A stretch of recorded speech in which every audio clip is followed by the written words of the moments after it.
right, MMA Twitter and everybody else following this video to cash in on some tasty bets for UFC 279. Got a great guest today, probably everybody's fan favorite so far, Mr. Reggy Foreman at Transracial. How you doing, brother?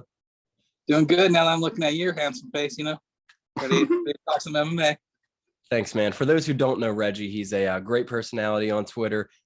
Behind that, he's a great guy in itself. A good friend of mine from Twitter. Glad to finally be speaking face to face with the man. He said maybe he's a good guy, but he's a good guy. Debatable. So Reggie, me and you talk sports all the time. Let's do it in front of some YouTube people this time. UFC 279 this weekend. Nate Diaz, Khamzat Chimaev, got a bunch of other fights, and it's also football week, so we'll get into that a little bit. What are your thoughts on the card in general? Like, I think it's a pay-per-view, but I feel like they could have sent Nate Diaz out with a little bit more of a bang. Yeah, it's not top heavy, but decent all the way through. You got some good fights all the way through.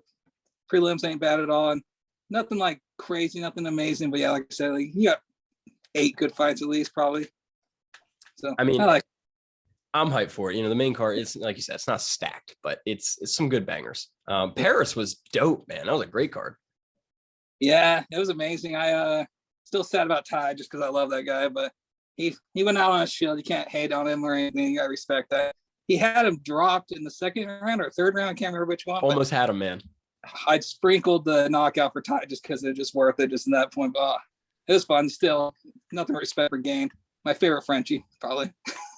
Yeah, man, hell of a card. The crowd was awesome. They were chanting in the main event. I'm not complaining Ty lost because we got plus 7.63 units, and I'm happy about that. Yeah. But yeah, man, great card, and it's going to be hard to capitalize coming off, but if anyone's going to do it, it's Khamzat. So we'll get to the main event.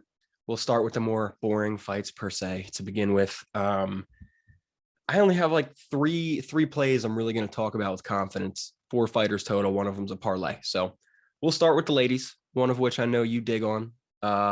Miss Irene Aldana coming in at a minus 175, going up against your girl, Macy Chiasson, at a plus 150. I am picking Aldana here all over her, man. 3-1 in the last 4 fights. Super, super crisp boxing and range control for WMMA in general. Macy's good. Macy's on a little bit of a streak there, but big step up in competition. And Macy does a very good job of keeping her chin in the air with some wide, like weird karate style where she just tries to come at you and put you against the cage and knee and elbow. And I just don't think it's going to work against Irene Aldana. I think she's too good at maintaining the distance, controlling the octagon. Her takedown defense is great. And like I said, she's a mean freaking boxer. I think the finish line might be something I'm interested in, but minus 175, I'll play that single. Tell me why your girl is going to beat up my girl here. Not 100% sure she is, but she does have the reach advantage. I think that could help if she stays smart. But like you said, Aldana is just too good at closing in that distance and taking advantage of that distance. And man, Macy's, if she's a big girl. She doesn't really have much power as you'd think she would with how big she is. But if she can get you in that clinch and she can get you in those elbows, it can be dangerous. But like I said, it probably does go to decision. I don't know, but I lean towards Macy a little bit, but I really don't feel too strongly about either fighter in this fight. But well, Macy's definitely she's the younger fighter. She's the lengthier fighter, as you said. And Macy's interesting too, because she went through a streak in UFC where she was like, oh man, hot prospect. She's going in, kicking everyone's ass. And then she faltered off and she went on a little losing streak. Everyone kind of forgot about her. And then she comes back in a big way, gets the dub. And now she's up against Aldana looking like on a hot streak. So interesting fight. But if it stays under minus 200, I'm hitting Aldana. Yeah, I was big on Macy a few years ago. Like when she first came in, she was just beating the crap out of people. She took a step up in competition, and Leah's playing behind me too. But step up in competition, kind of got beat up a little bit. I think she lost 2 by decision, I believe, or 1 she got choked out, I believe. But yeah, I don't know, could go either way. But I'm definitely gonna lean Macy. I love her all with that. Yeah.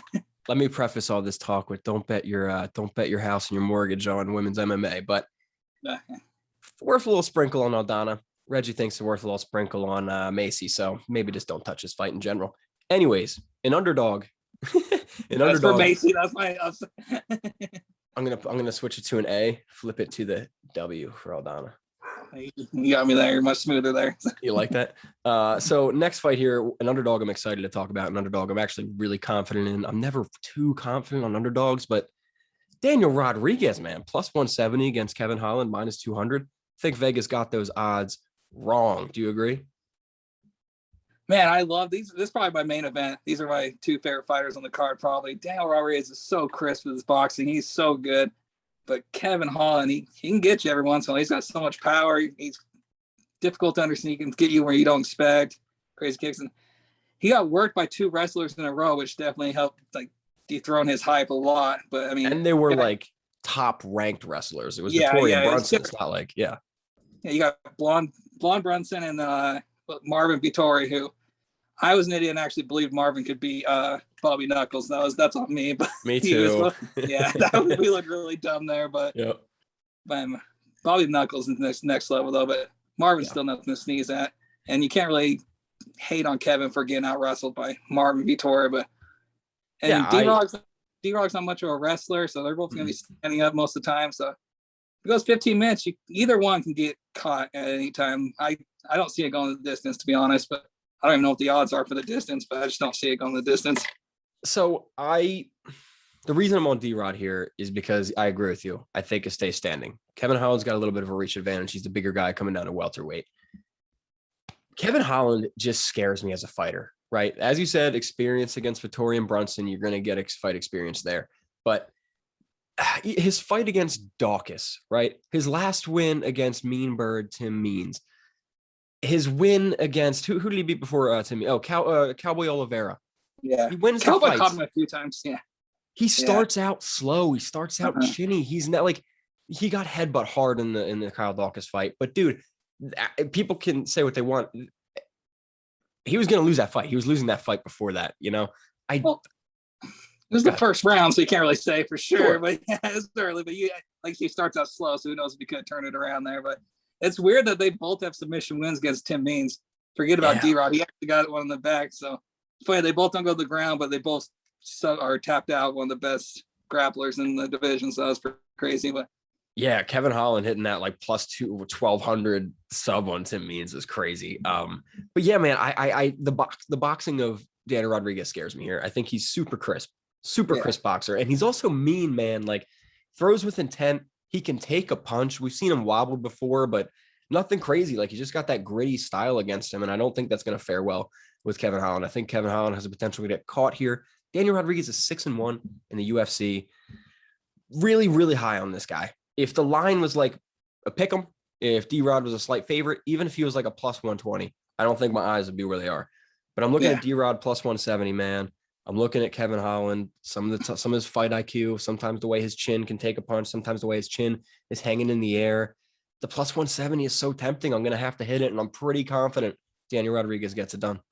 How do you feel about Rodriguez's like takedown defense? I know Kevin Holland's not the best grappler, but I imagine he worked on a lot after those two fights, and he is a black belt. I mean, maybe he gets a sub again on D-Rog. I don't really predict it, but after Holland lost to Vittori and Brunson, he spent time in American Top Team strictly focused on wrestling, which is one of the best wrestling gyms in the world, especially the country. So we've seen Holland's wrestling and grappling improve, you know, just like we said, he submitted Tim Means, but I think the allure of both of these guys just being boxers is not like he's big mouth Kevin Holland, you know. I think if Daniel Rodriguez says, hey man, I'm going to take a standing, I'm going to meet you in the middle, I think Kevin Holland is going to meet him right there. I think there's a little bit of an ego thing going on here. I think they stay standing. But as for Daniel's takedown defense, it's there. He has takedown defense. I don't know if we've ever seen Daniel Rodriguez grappled for the entirety of a fight. I'm pretty sure he's pretty quick to get up and at least I know he has good cage control defense. So it's going to be interesting. I don't remember ever seeing him on his back. I have shitty memory, but I just remember him picking people up, standing up. So I don't know. Like you said, the odds are probably too high to go with Kevin Holland, but I'd probably stay away from him. If do anything, maybe Holland by KO or maybe in the third round. That'd be maybe a little juicy. I have no idea. I haven't really looked at the odds. Don't think I'm betting this week. Just moved to Utah, so right. I'll take a trip to the casino if I want to bet. So I'm probably gonna lay off this week or two, but get my monies up a little bit. But yeah, I don't know. I'm nervous to bet Daniel. I'm very confident Rodriguez, but I'm nervous to do it because every time I freaking pull this trigger against Kevin Holland, he does it. And I'm just like, what the hell, man? You're losing the first round and then you do this. It's just like, so we'll see if that trend continues. But I'm hitting D-Rod, and I think D-Rod's hitting Kevin Holland right in the freaking chin. I'm gonna make a wild third round head kick KO for Holland. Let's just go with it. If it happens, I'll look smart. If it doesn't, who knows? Mystic Reggie out here calling a third round head kick knockout. I'm all about it. I'm not about it because I'm betting on D-Rod. But so my next pick here I want to talk about is my parlay. I'm not sure if it's going to be my biggest play of the night, but I don't really love this card for betting, so might be my biggest play of the night. Norma Dumont, minus 340, is coming up against Danielle Wolf at a plus 280. Jake, best name in the world, Collier, is going up against everybody's freaking favorite heavyweight, Chris Barnett. Dumont, minus 340. Collier, however you say it, minus 360. Parlay that together, that's a minus 154. For people out there, they're like, oh my God, minus 150 plus, that's disgusting. Throw your boy Chimaev in there. I'll bring it down to minus 122. But love both of these matchups. Danielle Wolf, especially plus 280. That is just too much respect for Danielle Wolf, man. I think she should be like a plus 400, plus 500 here. 1-0 as a pro, coming off of a boxing career on Contender Series where she got that W. We saw her struggle. Yeah, it was a decision W. So yeah, we saw her struggle in the grappling. We saw her be like underwhelming in the striking department. I just don't think Dumont's the friendly debut here. Dumont's great grappler, good striker. And if you put all that aside, you put Dumont's skill aside, just look at her freaking experience, man. Like, especially when you compare it to 1-0 Danielle Wolf. Yeah. I mean, you have to bet Dumont in a parlay here at minus 340. I mean, catch it early because I would imagine it goes up to a minus 500 type of deal. But I hope I don't curse myself by saying this. No way Dumont loses that fight. I just don't see it. It would be absurd. On the other hand, Jake Collier going up against Chris Barnett. Chris Barnett's an exciting dude. He's a heavyweight. He's got power. He can freaking spin around, kick you in the face, and knock you out like Jan Vellante. But I just don't think he's the UFC caliber, man. And especially in this matchup, Jake's going to be the longer striker, crisper striker. He's going to get those jabs and straights in there. Barnett doesn't like to get hit in the face. We've seen it. He's funny with it. The personality comes through, but he doesn't like to get hit in the face, especially when it's a crisp 1-2. Yeah, I don't see Chris or Danielle really having much of a chance in either of these fights. I love that minus 150 parlay. Hit it early. It's already up to like a minus 180. Yeah, I can see that there. Oh, man, that number for Chris isn't great by any means, but Jake with was he minus 340 or minus 360? 360. Ooh. Man, yeah, but Chris hit that spinning head kick on what's his name a few fights ago, and that was electric. But then his last fight, he just got dominated at MSG. So I was there. I was telling people, I was like, he's fun, check it out. And then he just got his ass whooped the last fight. So yeah, I probably wouldn't touch this either way, but I can see your parlay bringing it down, making it worth it if you do Hazmat and Dumont with it. I can see having value there, but man, I can't see myself touching either fighter there. But I love Chris. I'm going to be rooting for Chris with all my heart just because he's so lovable. That picture of him in his teddy bear costume back in the day, I don't know if you've ever seen that. Yeah. He's just a big, lovable teddy bear for reals, and who can do a spinning head kick every once in a while. But I wouldn't bet on it literally and figuratively. I wouldn't expect that to happen again. So let me ask you, why wouldn't you bet on this fight? Because you think Jake's going to win. It sounds like. Are you not betting on this because you want Chris to win? And you just don't like to bet like that, or do you actually think there's a threat to Jake? I just think both are very underwhelming. I mean, Jake's a lot better, but minus 360 for someone of his caliber, no offense, he can kick my ass, of course. Minus 360 for someone of that caliber it's a little bit too juicy for me. I don't know. But like I said, if you do it in a parlay, you might be making it worth it if you do it that way. But by itself, I don't know. That's a fight I probably wouldn't touch. You ain't about it, huh? Ain't about it. Hey, that line scares me. I always say this, and I just won a lot of money off Gone last week, but minus 360, minus 500 for a heavyweight is kind of absurd. Like 60% of heavyweight fights end in the freaking first round. 6 out of 10 heavyweight fights are over before the second round starts. That's crazy. Yep. My stupid strategy. Oh, sorry. Go ahead. I was going to say, even though I'm confident in Jake as a minus 360, I mean, should a heavyweight be a minus 360?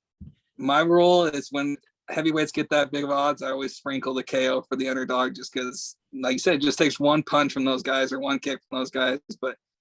And Chris, I don't know if he's got it, though. I think Jake still takes care of business. Is Jake a great grappler? I can't even remember. I can't remember him spinning. He's not a great grappler by any means, but he's been in there with enough guys that I think he'll be able to hold his own against somebody built like Chris Barnett, who doesn't have a great grappling attack.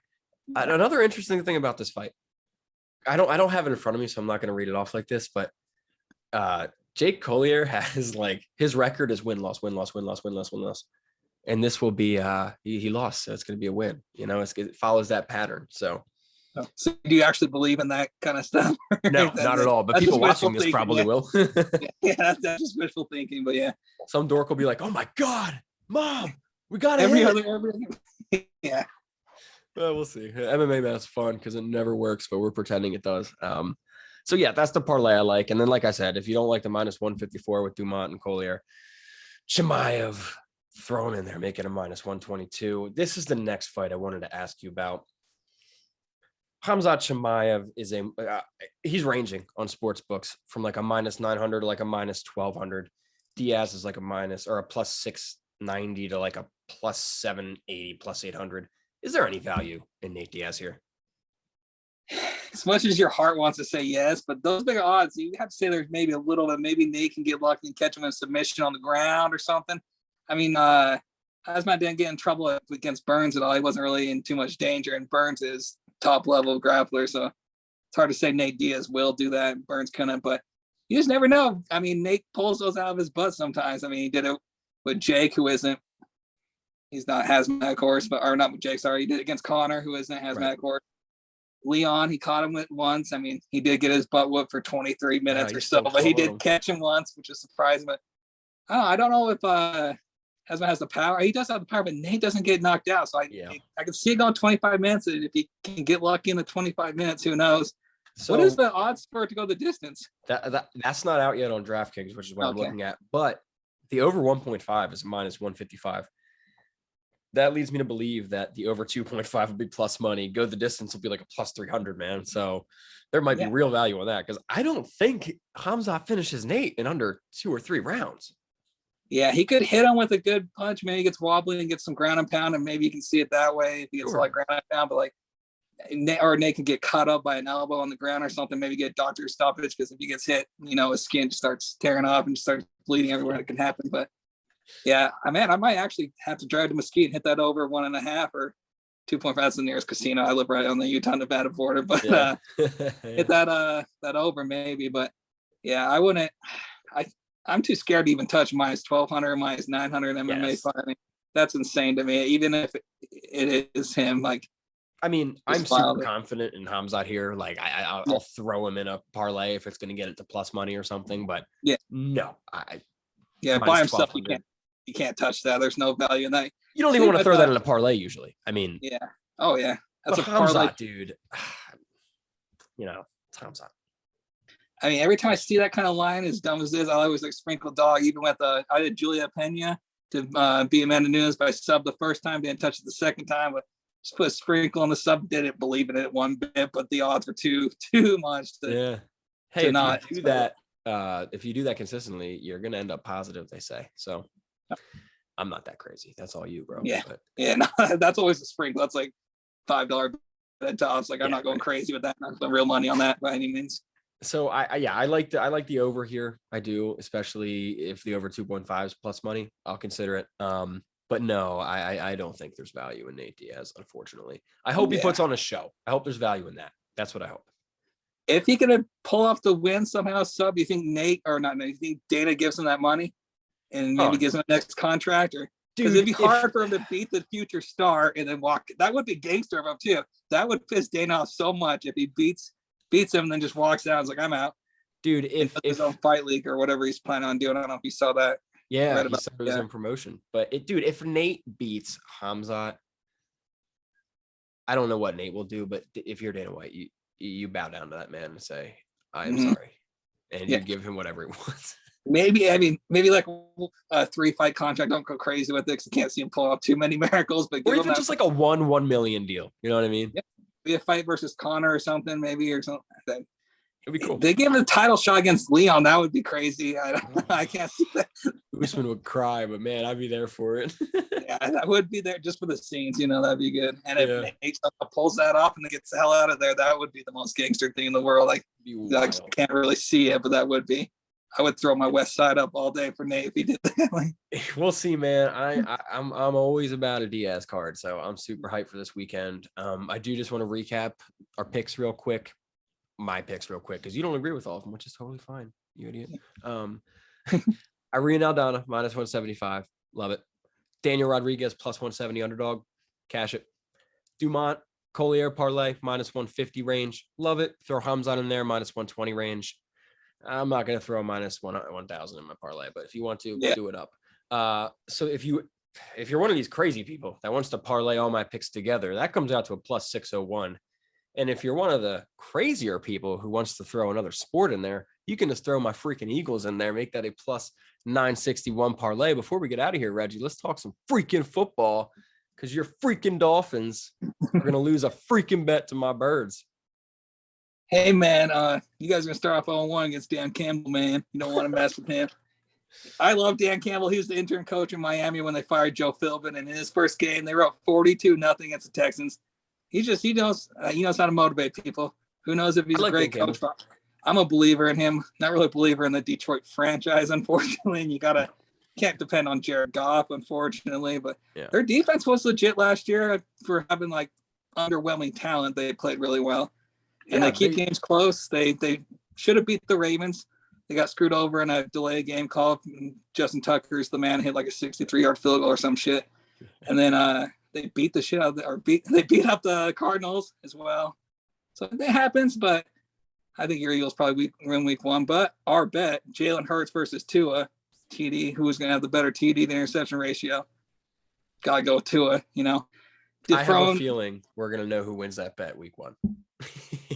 Well, Dolphins are 3-0, or Tua's 3-0 against the Patriots. Dolphins have beat them 5 of the last 7 times.